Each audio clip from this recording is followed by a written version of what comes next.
এবার নিজের প্রাণ বাঁচাতে রুমিন ফারহানা হাতচুর করে ক্ষমা চাই তারিক রহমানের কাছে। তবে কি ভোটের আগেই মাঠ থেকে ছিটকে পড়ছেন রুমিন ফারহানা? সরাইলে ঠিক কি ঘটেছিল যা তাকে কারাগারের দোরগোড়ায় নিয়ে এলো? এদিকে এবার রুমিন ফারহানা কঠিন তুপের মুখে পড়ে হাত জোর করে কান্না করছে তারেক রহমানের কাছে। নিজের প্রাণ বাঁচাতে প্রাণ ভিক্ষা চাচ্ছে। অন্যদিকে দেশের প্রত্যেকটা জনগণ, রাজনৈতিক দল সবাই রুমিন ফারহানার বিরুদ্ধে। যে বড় দলের প্রার্থী যখন প্রতিদিন নির্বাচনে আচরণবিধি লঙ্ঘন করছেন, তাদের ব্যাপারে সরকারি কর্মকর্তাদের আমরা প্রতিদিন মোটামুটি অবগত করছি, কিন্তু তারা কোনো ব্যবস্থা নিতে পারছেন না। দুই হচ্ছে, স্বতন্ত্র প্রার্থী যে বৃদ্ধাঙ্গুলির কথা এসছে, সেই বৃদ্ধাঙ্গুলির ব্যাপারটা হচ্ছে খেলা ঘুরিয়ে দিল বিএনপি। বহিষ্কৃত রুমিন ফারহানাকে দলে ফেরাতে ফোন করে কেঁদে কেঁদে যা বললেন তারেক রহমান। এই জানুয়ারি মাসটা বাংলাদেশের রাজনীতিতে অত্যন্ত গুরুত্বপূর্ণ কিছু বিষয় লক্ষ্য করতে থাকেন। এ মাসেই বাংলাদেশের রাজনৈতিক প্রেক্ষাপটে অনেক পরিবর্তন আসবে। অনেকেই বলতে পারেন কি এমন হবে? আমার মৃত্যু পর্যন্ত এই এলাকাই হবে আমার শেষ ঠিকানা। ব্রাহ্মণবাড়িয়া 2 আসনের সরাইলে নির্বাচনী আচরণ বিধি লঙ্ঘন এবং দায়িত্ব পালনরত নির্বাহী ম্যাজিস্ট্রেটকে হুমকির অভিযোগে স্বতন্ত্র প্রার্থী ও সাবেক বিএনপি নেত্রী রুমিন ফারহানাকে শোকজ করা হয়েছে। কিন্তু রাজনীতির ময়দান বড়ই নিষ্ঠুর। যে দলটির জন্য তিনি নিজের কেরিয়ার এবং সময় বাজি রেখেছিলেন, আজ সেই রাজনীতি যেন তাকে ছিটকে ফেলেছে কক্ষপথের বাইরে। হ্যাঁ, রুমিন ফারহানা যেই বিএনপি দলের জন্য এত কষ্ট করেছিল, আজকে রুমিন ফারহানা তারেক রহমানের কাছে হাত জোর করে কান্না করতেছে বাঁচার জন্য। দর্শক শ্রোতা, গত 2 দিন আগে রুমিন ফারহানা একজন ম্যাজিস্ট্রেটের সাথে খারাপ ব্যবহার করেছিল এবং এর আগেও অনেক ঘটনার জন্য রুমিন ফারহানাকে বিএনপি দল থেকে এক প্রকার তাড়িয়ে দেওয়া হয়েছিল।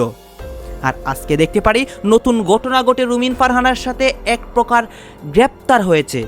আপনারা সম্পূর্ণ ভিডিও দেখবেন। এই মুহূর্তে রুমিন ফারহানার অবস্থা এবং এই নিয়ে তারেক রহমানও যে একটা গোপনে থেকে পরিকল্পনা করেন, সেইটাও দেখতে পারবেন এই একটি নিউজ প্রতিবেদনে। আসুন আমরা কথা বাড়াবো না, আমরা সরাসরি ভিডিওর মূল আলোচনায় চলে যাব। খেলা ঘুরিয়ে দিল বিএনপি। বহিষ্কৃত রুমিন ফারহানাকে দলে ফেরাতে ফোন করে কেঁদে কেঁদে যা বললেন Tarique Rahman. This is the last time I am warning you. নির্বাহী ম্যাজিস্ট্রেটকে হুঙ্কার দিলেন রুমিন ফারহানা। এতক্ষণে শুনছিলেন সংবাদ শিরোনাম, এবার বিস্তারিত।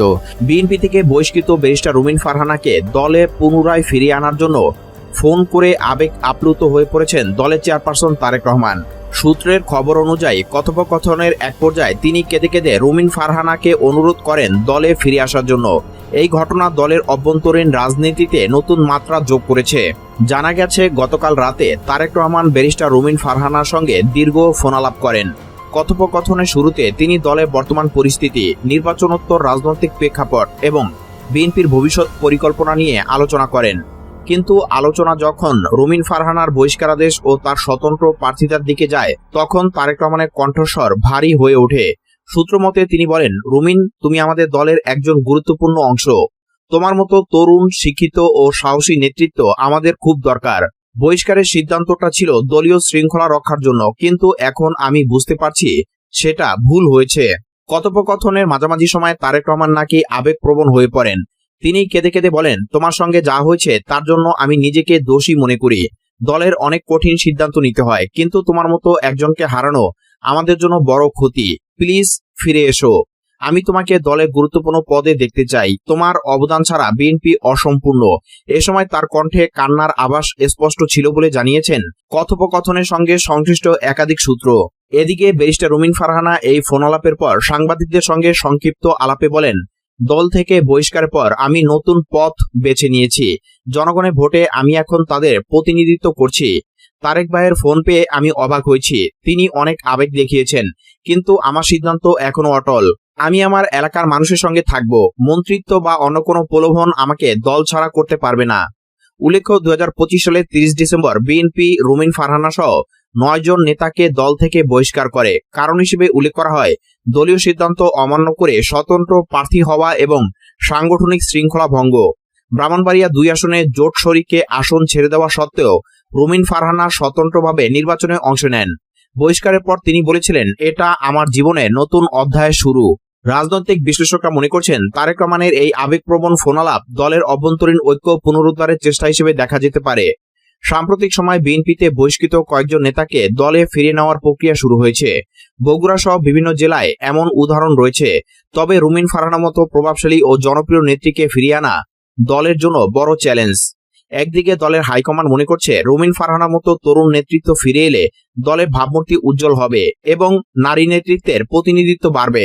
অন্যদিকে রুমিন ফারহানা নিজের স্বাধীন অবস্থান ধরে রেখে বলেছেন, জনগণের ভোট আমার শক্তি, আমি তাদের সঙ্গে বিশ্বাসঘাতকতা করব না। এই ঘটনা নিয়ে বিএনপির কেন্দ্রীয় নেতৃত্ব এখনো কোনো আনুষ্ঠানিক বক্তব্য দেয়নি। তবে দলের অভ্যন্তরীণ সূত্র বলছে তারেক রহমানের এই উদ্যোগকে ইতিবাচক হিসেবে দেখা হচ্ছে এবং ভবিষ্যতে আরও এমন পদক্ষেপ নেওয়া হতে পারে। রাজনৈতিক পর্যবেক্ষকদের মতে এই ঘটনা বিএনপির অভ্যন্তরীণ গতিশীলতা এবং তারেক রহমানের নেতৃত্বের মানবিক দিককে তুলে ধরেছে। তবে রুমিন ফারহানার সিদ্ধান্ত কি হবে তা সময় বলে দিবে।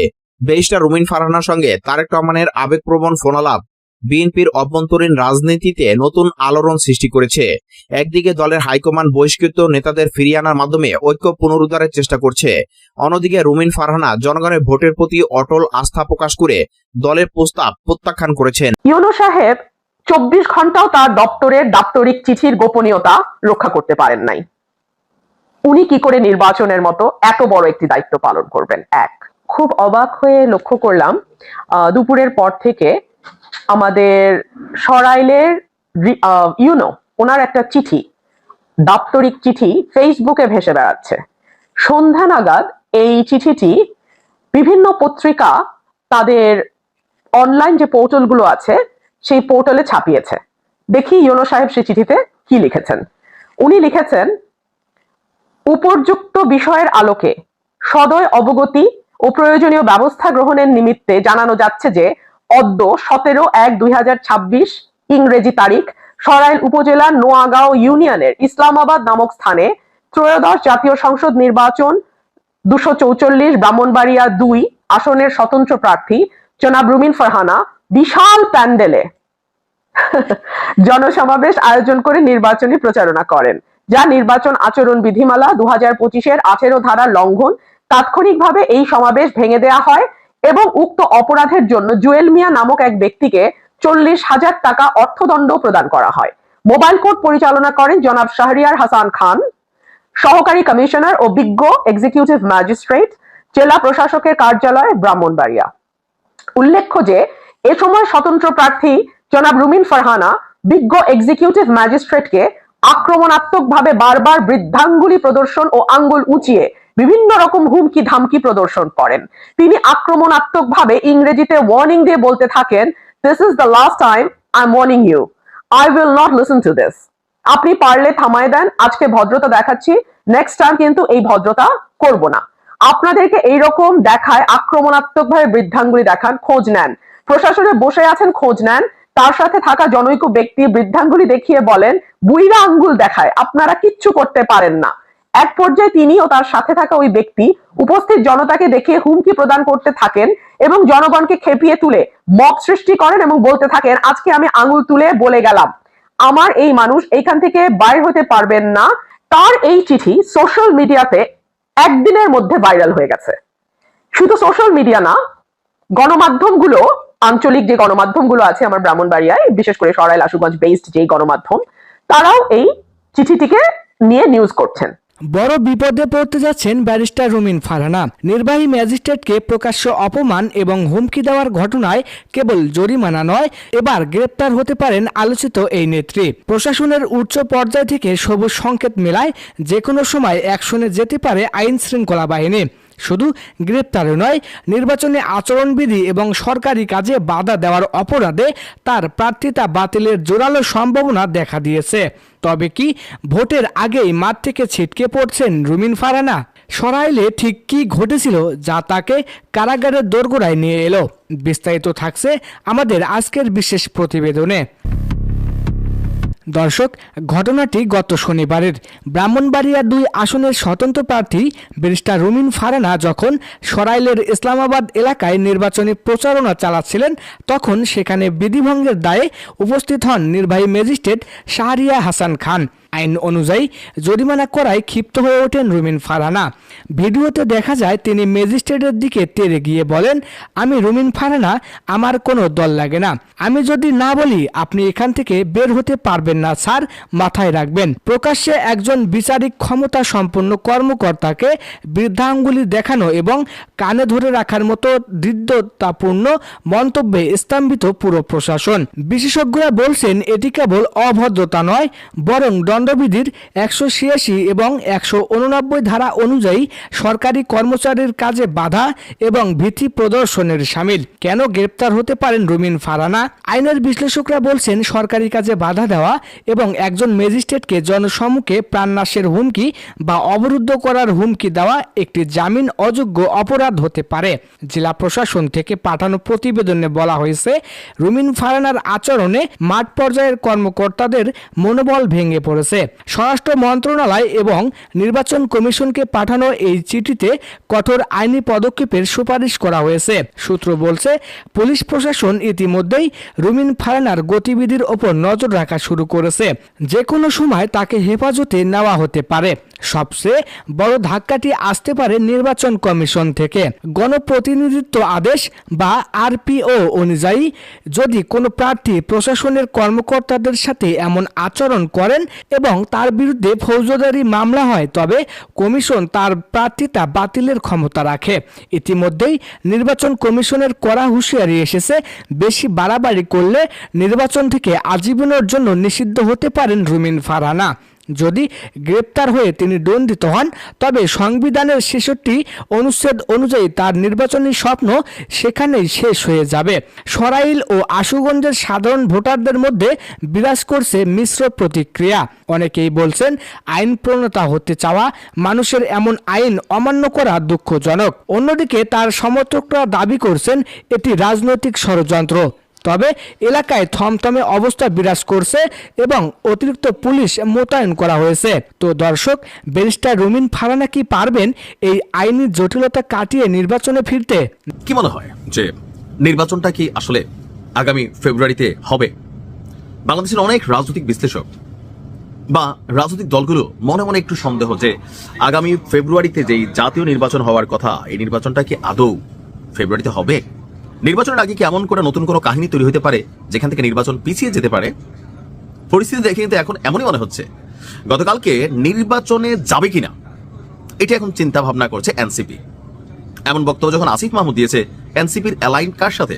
জামাত ইসলামের সাথে। জামাত ইসলাম তো নির্বাচনে যাবে, তাহলে এনসিপির যাওয়া না যাওয়া কি কোনো বক্তব্য?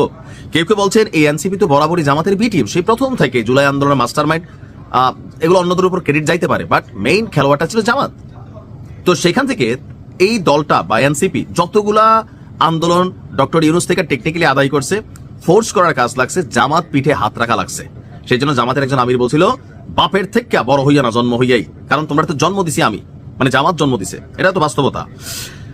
এখন এনসিপি যখন এই ধরনের বক্তব্য দেয়, অনেকের মনে প্রশ্ন হয় যে নির্বাচন নিয়ে কি আবারও কোনো পরিকল্পনা প্ল্যান আছে পেছনে, নাকি এনসিপি স্বতন্ত্রভাবেই এমন বক্তব্য দিচ্ছে মাঠটাকে একটু গরম করার জন্য? কারণ এরা মাঝে মাঝে বলে, এই আসিফ যখন সরকারে ছিল বলছিল সেনাপ্রধান নাকি বলছে বুকে পাথর চাপা দিয়া ডক্টর ইউনূসকে মাইনা নিলাম, পুরো মাঠটা গরম করে ফেলছিল, খেয়াল আছে তো? এমন এমন বক্তব্য এমন এমন সময় দেয়। এখন তার এই বক্তব্যে জনগণের মধ্যে একটা প্রতিক্রিয়া হচ্ছে, বা যে ভয়টা ছিল সেটা সামনে চলে আসছে যে এরা তো সরকারের সাথে কানেক্টেড, এরা সরকার থেকে নামছে মানে সরকারের সাথে কানেক্টেড তা না, এরা সরকারের সাথেই কানেক্টেড। তার মানে কি কোনো প্ল্যান চলতেছে? আসুন দেখি কেন হঠাৎ করে সেই কথা বলল। তার বক্তব্য হচ্ছে বিএনপির প্রতি পক্ষপাত করছে নির্বাচন কমিশন। এখন কি পক্ষপাত করছে? তার বক্তব্য যে এই নির্বাচনে আমরা অংশ নেব কিনা এখন সেটি বিবেচনা করার সময় এসে গেছে। নির্বাচন কমিশনের বিরুদ্ধে পক্ষপাতের অভিযোগ এনে আসিফের বক্তব্য, একটি সুষ্ঠু নির্বাচন করার জন্য রাজনৈতিক দল বা জনগণের যে কনফিডেন্স অর্জনের কথা ছিল নির্বাচন কমিশনের, তা হারিয়েছে তারা। যদি এভাবে নির্বাচনের কার্যক্রম সামনের দিকে যেতে থাকে তো নির্বাচন আসি তো ভাই মাসখানেকার। তাহলে তার বক্তব্য, তাহলে আমরা শঙ্কা প্রকাশ করছি যে বাংলাদেশে একটি সুষ্ঠু নির্বাচন বাস্তবায়ন করতে পারবে না বর্তমান ইলেকশন কমিশন। দ্বৈত নাগরিকত্ব, ঋণ খেলাপি বা ঋণ খেলাপির গ্যারান্টারদের অনেককে ছাড় দেওয়া হচ্ছে বলেও তিনি খবর পেয়েছেন। ইসির বিরুদ্ধে তার আরো অভিযোগ হচ্ছে যে আজ নির্বাচন কমিশনে আপিল শুনানি শেষে একটি দলের সঙ্গে 1.5 ঘন্টা বৈঠক করে তারপর রায় ঘোষণা করেছে নির্বাচন কমিশন, অর্থাৎ বিএনপির সাথে বৈঠক করে এই রায় ঘোষণা করেছে ইসি, এমনটাই তার অভিযোগ, যা গণতন্ত্র এবং নির্বাচনের অশনির সংকেত। তো কি করবে? তার বক্তব্য যদি এমনই হয়, এই নির্বাচন কমিশনকে ঢেলে সাজাতে হতে পারে, সময় নিয়ে পেছনে নিয়ে নির্বাচন পরবর্তী সময় হইতে পারে, বাট এরকম অগোছালো অথবা দর্শক আপনারা তো দেখলেন এখানে কি কথা হচ্ছে, অনেকে কিন্তু অনেক কথা বলতেছে, অনেকে আলোচনা করতেছে, অনেকে সমালোচনা করতেছে। বিশেষ করে এখানে রুমিন ফারহানার বিষয় নিয়ে কথা হয় এবং রুমিন ফারহানার বিষয়ে তারেক রহমানের সাথে যে একটা সমঝোতা বা একটা বিষয়, এগুলো নিয়ে কথা হয়। গাইজ, এই বিষয়গুলো নিয়ে আপনাদের মন্তব্য কি? আপনাদের মন্তব্যটা অবশ্যই আপনারা আমাদের কমেন্ট বক্সে লিখে যাবেন। আর হ্যাঁ, তখন আপনাদেরকে আমরা যা কিছু দিকেছি সব কিছু আমরা সোশ্যাল মিডিয়া থেকে সংগ্রহ করেছি, এখানে আমাদের নিজস্ব কোনো মন্তব্য নেই বা আমাদের নিজস্ব কোনো সিদ্ধান্ত নেই। সর্বশেষ আপনাদের কাছে আমাদের রিকোয়েস্ট থাকবে, আপনারা আমাদের চ্যানেলে নতুন দর্শক হয়ে থাকলে চ্যানেলটি সাবস্ক্রাইব করবেন এবং পাশে থাকা বেল বাটনটি বাজাবেন, যাতে করে নেক্সট ভিডিওটা সবার আগে আপনাদের কাছে পৌঁছে যায়। ধন্যবাদ।